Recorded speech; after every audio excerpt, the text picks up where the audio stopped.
Hello friends, आपका स्वागत है। आज मैं आपको डेल कार्नेगी की book how to win friends and influence people से 5 प्रिंसिपल्स बताऊंगा जिनसे आप किसी के भी दिल में अपने लिए जगह बना सकते हो। आप सोच रहे होगे कि ये काफी मुश्किल होगा, लेकिन ऐसा बिल्कुल नहीं है। आपको सिर्फ चाहिए राइट माइंडसेट। कार्नेगी की ये बुक 1936 में पब्लिश हुई थी, लेकिन इस बुक के प्रिंसिपल्स हमेशा की तरह आज भी पूरी तरह से इफेक्टिव हैं।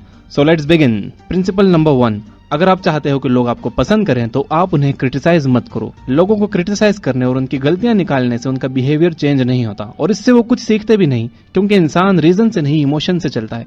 और हो सकता है कि आपका क्रिटिसिज्म बिल्कुल सही हो, तब भी उसका वो इफेक्ट नहीं होता जो आप चाहते हो। आप जिन्हें क्रिटिसाइज करोगे वो आपकी नहीं सुनेंगे, क्योंकि वो अटैक्ड फील करेंगे और इमीडिएटली वो खुद को डिफेंड करेंगे। क्रिटिसाइज करके शायद आप अपनी भड़ास तो निकाल लो, लेकिन लॉन्ग टर्म में इससे सिर्फ आपका नुकसान होगा। लोग आपको पसंद नहीं करेंगे। कई सक्सेसफुल लोगों ने यह आदत बनाई है कि वो कभी भी किसी को ओपनली क्रिटिसाइज नहीं करते। बेंजामिन फ्रैंकलिन ने उनकी सक्सेस का सीक्रेट बताया था कि वो कभी भी किसी को क्रिटिसाइज नहीं करते थे। अब्राहम लिंकन अपने विरोधियों को पब्लिकली क्रिटिसाइज करते थे। एक बार उनके क्रिटिसिज्म से परेशान होकर उनके एक विरोधी ने उनको तलवार से लड़ने का चैलेंज दे दिया। इससे लिंकन डर गए। उन्हें लगा कि यार ये क्रिटिसिज्म करने की आदत तो मेरी जान पे बनाई। उसके बाद से उन्होंने लोगों को क्रिटिसाइज करना बंद कर दिया। बल्कि सिविल वॉर के दौरान जो लोग सदर्नर्स के लिए बुरी बातें करते थे, उन्हें लिंकन ने कहा कि उनकी बुराई मत करो, क्योंकि अगर हम भी उनके जैसे हालात में होते तो हम भी उनके जैसे ही होते। लोगों को क्रिटिसाइज करना काफी आसान है, लेकिन उन्हें माफ करने में काफी हिम्मत चाहिए।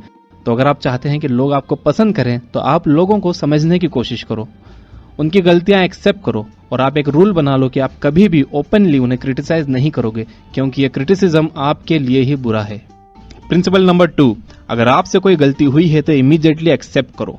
गलतियां हम सबसे होती हैं। अगर आपसे भी कोई गलती हो गई है और आप पर गुस्सा करने के लिए और आपको नीचा दिखाने के लिए कोई बिल्कुल रेडी बैठा है, तो उस इंसान को अपने फेवर में करने का सिंपल तरीका है कि आप क्विकली और क्लियरली अपनी गलती एक्सेप्ट करो। ये कैसे काम करता है देखिए। ऑथर डेल कार्नेगी के घर के पास एक जंगल था। वो डेली वहां पर अपने कुत्ते के साथ वॉकिंग पर जाते थे और उनकी आदत थी कि वो अपने कुत्ते को चेन से नहीं बांधते थे। और जंगल में कोई आता जाता भी नहीं था, तो इसकी जरूरत भी नहीं थी। एक बार एक पुलिस ऑफिसर वहां आ गया और उसने देख लिया कि कार्नेगी ने अपने कुत्ते को खुला छोड़ा हुआ है। उसने कार्नेगी को डांटते हुए कहा, आपने अपने कुत्ते को चेन से क्यों नहीं बांधा है? क्या आपको मालूम नहीं है कि ये कानून के खिलाफ है? इस पर कार्नेगी ने जवाब दिया, हाँ मुझे मालूम है, लेकिन मुझे लगता है कि यह कुत्ता यहाँ पर किसी को नुकसान नहीं पहुंचाएगा। इस बात पर पुलिस वाला और गुस्सा हो गया। उसने कहा, आपको क्या लगता है कानून को इससे कोई मतलब नहीं? ये जानवर ही तो है, और अगर बिगड़ गया तो किसी बच्चे को काट सकता है या फिर किसी गिलहरी को मार सकता है। इस बार तो मैं आपको छोड़ रहा हूँ, लेकिन अगली बार फिर ऐसा हुआ तो मैं आपको और आपके कुत्ते को अदालत तक जरूर पहुंचा दूंगा। कार्नेगी ने यह गलती फिर ना करने का वादा किया और कुछ दिन तक तो वादा निभाया, लेकिन उसके बाद वापस अपनी आदत के हिसाब से कुत्ते को खुला छोड़ दिया। और फिर वही पुलिस ऑफिसर ने देख लिया। इस बार कार्नेगी पूरी तरह से घिरे हुए थे। उन्होंने पुलिस वाले के कुछ बोलने से पहले ही कहना शुरू कर दिया, सॉरी ऑफिसर, आपने मुझे रंगे हाथों पकड़ लिया। मैं अपना गुनाह कबूल करता हूँ। अब मैं कोई बहाना नहीं बनाना चाहता। आपने पहले ही मुझे वार्निंग दी थी, लेकिन गलती मेरी ही थी जो मैंने आपकी बात पर अमल नहीं किया।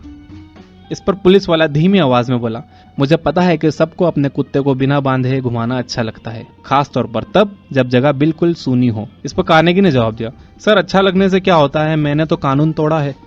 ऑफिसर ने कहा, लेकिन इतना छोटा सा प्यारा सा कुत्ता किसी को क्या नुकसान पहुंचा सकता है? कार्नेगी ने कहा, सर लेकिन ये गिलहरियों को तो मार ही सकता है। फाइनली ऑफिसर ने कहा, शायद आपने मेरी बातों को ज्यादा ही सीरियसली ले लिया। आप अपने कुत्ते को लेकर चले जाएंगे और हम दोनों ये बात भूल जाएंगे। ये कार्नेगी का रियल लाइफ इंसिडेंट था। वो पुलिस वाला कार्नेगी पर रौब जमा कर खुद को इम्पोर्टेंट साबित करना चाहता था, लेकिन जैसे ही कार्नेगी ने अपनी गलती एक्सेप्ट की तो वो पुलिस वाला भी अपना सेल्फ एस्टीम दिखाते हुए काइंड और हम्बल बन गया। अगर कार्नेगी उस पुलिस वाले से बहस करते और अपनी बात पर अड़े रहते तो शायद रिजल्ट कुछ और होता। वैसे भी भैया पुलिस वालों से बहस नहीं करना चाहिए, चाहे वो किसी भी देश के हों। तो अब आप भी ये टेक्निक यूज करके देखो। अगर कोई आपको आपकी गलती पर डांटने वाला हो तो आप उससे पहले ही अपनी गलती मान लो और खुद की बुराई करना शुरू कर दो। आप अपनी सारी गलतियों को दिल से एक्सेप्ट करो जिनके लिए आपको डांट लगने वाली है। आप ऐसा करोगे तो जो आपको डांटने वाला है वो आपके लिए हम्बल हो जाएगा और आपको माफ कर देगा, जैसा कि उस पुलिस वाले ने किया था। 100 में से 99 टाइम्स ऐसा ही होगा। प्रिंसिपल नंबर 3, अगर आप चाहते हो कि लोग आपकी हेल्प करें तो आप उन्हें अप्रिशिएट करो, यानी उन्हें सराहो। हम सब चाहते हैं कि लोग हमें हमारे काम के लिए अप्रिशिएट करें, हमारी तारीफ करें। हमें अप्रिसिएशन अच्छा लगता है। तारीफ और अप्रिसिएशन की डिजायर इंसान से मुश्किल काम करवा देती है। अप्रिसिएशन के लिए लोग हाईएस्ट माउंटेन्स पर चढ़ जाते हैं। अप्रिसिएशन की डिजायर सुपरहिट नॉवेल्स लिखवा देती है। ये डिजायर $multi-million कंपनीज खड़ी करवा देती है। एक स्टूडेंट एग्जाम में टॉप करता है ये सोच करके उसके पेरेंट्स उसे अप्रिशिएट करेंगे। तो इससे हमने क्या सीखा? बुरे काम के लिए पनिशमेंट देने के मुकाबले अच्छे काम के लिए अप्रिशिएट करना एक बहुत बड़ा रिवॉर्ड है। तो अगर आप किसी से कोई काम करवाना चाहते हो तो मेक श्योर कि वो जानते हो कि आप उन्हें हमेशा अप्रिशिएट करते हो, ना कि उनकी बुराई करते रहते हो। लोगों को अप्रिशिएट करने के लिए आप सिंपल वर्ड्स यूज कर सकते हो, लाइक थैंक यू या फिर आई एम सॉरी। लोगों की सच्ची तारीफ करना सीखो। अगर आप झूठी तारीफ करोगे तो सामने वाले को पता चल जाएगा और आपकी ये तारीफ काम नहीं करेगी। हमें पता चल जाता है कि कौन हमारी सच्ची तारीफ कर रहा है और कौन हमारी झूठी तारीफ कर रहा है, क्योंकि हम जानते हैं कि हम कितने पानी में हैं। इसलिए अगर आप किसी को अप्रिशिएट कर रहे हो तो वो ईमानदारी से करना चाहिए। इस ईमानदारी को लाने के लिए राइट माइंडसेट होना बहुत जरूरी है। आप राल्फ वाल्डो एमर्सन की तरह सोचने की कोशिश कर सकते हो, जिन्होंने कहा था कि वो जिस इंसान से भी मिले वो किसी न किसी तरह उनसे सुपीरियर था, इसलिए हर इंसान से कुछ न कुछ सीखा जा सकता था और उन्हें अप्रिशिएट किया जा सकता था। तो अगर आप लोगों को सीरियसली लोगे और उन्हें रिस्पेक्ट दोगे तो आपके लिए उनके काम की तारीफ करना आसान हो जाएगा और आप ईमानदारी से उन्हें अप्रिशिएट कर सकोगे। और इसके बदले में वो आपको पसंद करेंगे, आपके साथ काम करना एंजॉय करेंगे और आपके लिए कुछ भी करने के लिए हमेशा तैयार रहेंगे। प्रिंसिपल नंबर 4, अगर आप इंटरेस्टिंग बनना चाहते हो तो दूसरे लोगों में जेन्युइनली इंटरेस्टेड बनो। तो अगर आप लाइकेबल और इंटरेस्टिंग बनना चाहते हो तो बोलो मत बल्कि सुनो। और यहाँ बोलो मत का मीनिंग ये नहीं है कि आप चुप बैठे रहो, बल्कि सामने वाले से क्वेश्चंस करो, उन्हें एनकरेज करो उनके बारे में बताने के लिए। और सुनने का मतलब है कि अगर आप एक डॉक्टर से मिल रहे हो तो उनसे पूछो उनके सबसे अजीब पेशेंट के बारे में। अगर आप एक पियानिस्ट से मिल रहे हो तो उनसे पूछो कि वो इतना अच्छा पियानो कैसे प्ले कर लेते हैं। अगर आप एक पेंटर से मिल रहे हो तो उनकी पेंटिंग की तारीफ करो और ये पूछो कि उनमें इतना अच्छा टैलेंट कहाँ से आया, वो इतने क्रिएटिव कैसे हैं। ना कि आप ये इंतजार करो कि कब वो अपनी बातें खत्म करें और आप शुरू हो जाओ अपने इंटरेस्ट बताने में। मुझे तो बस गिटार पसंद है, मुझे तो मेडिकल नहीं इंजीनियरिंग पसंद है, पेंटिंग तो मुझसे होती नहीं, आई हेट पेंटिंग। इससे वो आपको इंस्टेंटली डिसलाइक करेंगे। इसलिए लाइकेबल बनना है तो अच्छे लिसनर बनो और दूसरों को एनकरेज करो उनके बारे में बात करने के लिए। ऑस्ट्रियन न्यूरोलॉजिस्ट सिगमंड फ्रीड उनकी सुनने की स्किल्स के लिए फेमस थे। वो लोगों में इंटरेस्ट दिखाने में इतने माहिर थे कि लोग उनके साथ इतने कंफर्टेबल हो जाते थे कि वो अपने बहुत प्राइवेट इमोशंस और एक्सपीरियंसेस भी उन्हें बता देते थे। प्रिंसिपल नंबर 5, अगर आप चाहते हो कि लोग आपसे मिलकर अच्छा फील करें तो स्माइल करो। हमारे वर्ड्स नहीं बल्कि हमारे एक्शंस बताते हैं कि हम दूसरों के बारे में क्या सोचते हैं। तो अगर आप किसी नए इंसान से मिल रहे हो और आप उन्हें बताना चाहते हो कि आप उन्हें पसंद करते हो, उनसे मिलकर आपको खुशी हुई है, तो स्माइल करिए।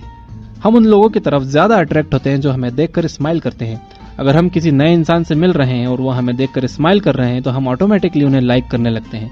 एक बेबी भी जब हमें देखकर सडनली स्माइल करता है तो हमें उस बच्चे पर और ज्यादा प्यार आने लगता है। तो अगर आप इंस्टेंटली लाइकेबल बनना चाहते हो तो आपको दूसरों को बताना होगा कि आप उनके साथ होते हो तो कितने खुश होते हो। इससे वो भी आपको देखकर खुश होंगे और ये बताने का सबसे सिंपल तरीका है स्माइल। मैंने एक वीडियो में स्माइल करने की बात की तो कुछ लोगों ने स्माइल के कई डिसएडवांटेजेस गिना दिए। अगर आपको लगता है कि स्माइल करने से कुछ नहीं होता और स्माइल करने से पता नहीं लोग क्या क्या सोचते हैं, तो ऐसा करो कि नेक्स्ट टाइम जब आप किसी से मिलने जाओ तो बिल्कुल भी स्माइल मत करो। लटका हुआ सैड फेस लेकर जाओ और फिर देखो वो आपको पसंद करते हैं या नहीं। लुक, स्माइल करने से किसी का कुछ बिगड़ता नहीं बल्कि ये अच्छा फील करवाता है उन सब लोगों को जो इसमें इन्वॉल्व है, यानी स्माइल करने वाले भी, स्माइल देखने वाले भी, सब। और स्माइल करने का तरीका ये है कि आपको कंटिन्यूअसली सामने वाले को देखते हुए स्माइल नहीं करना है। स्माइल कब करना है? जब आपका और सामने वाले का आई कांटेक्ट बने, वो भी आपको देख रहे हो, आप भी उन्हें देख रहे हो, तब आपको स्माइल करना है। पहले से स्माइल करते हुए उन्हें देखते हुए नहीं बैठना है। ये तो बिल्कुल वियर्ड लगेगा, उन्हें लगेगा कि कुछ गड़बड़ है इसमें। एक बार वीडियो को समराइज कर लेते हैं। प्रिंसिपल नंबर 1, लोगों की पसंद बनना चाहते हो तो उनकी बुराई करना बंद करो। प्रिंसिपल नंबर 2, अपनी गलतियां एक्सेप्ट करो। प्रिंसिपल नंबर 3, किसी की हेल्प चाहिए तो उन्हें अप्रिशिएट करो। प्रिंसिपल नंबर 4, दिलचस्प बनना है तो दूसरे लोगों में ईमानदारी से दिलचस्पी लो। प्रिंसिपल नंबर 5, अगर आप चाहते हो कि लोग आपसे मिलकर अच्छा फील करें तो स्माइल करो। So that's it. I hope कि ये पांचों प्रिंसिपल्स आपके बहुत काम आएंगे, आप इन्हें अपने लाइफ में अप्लाई करोगे और अपने आप को पॉजिटिवली चेंज करोगे। तो इसी बात पर वीडियो को लाइक करिए और इस वीडियो को शेयर करिए दूसरे लोगों के साथ, उन्हें भी एक बेटर इंसान बनाने के लिए। चैनल को सब्सक्राइब करिए। Thank you for watching.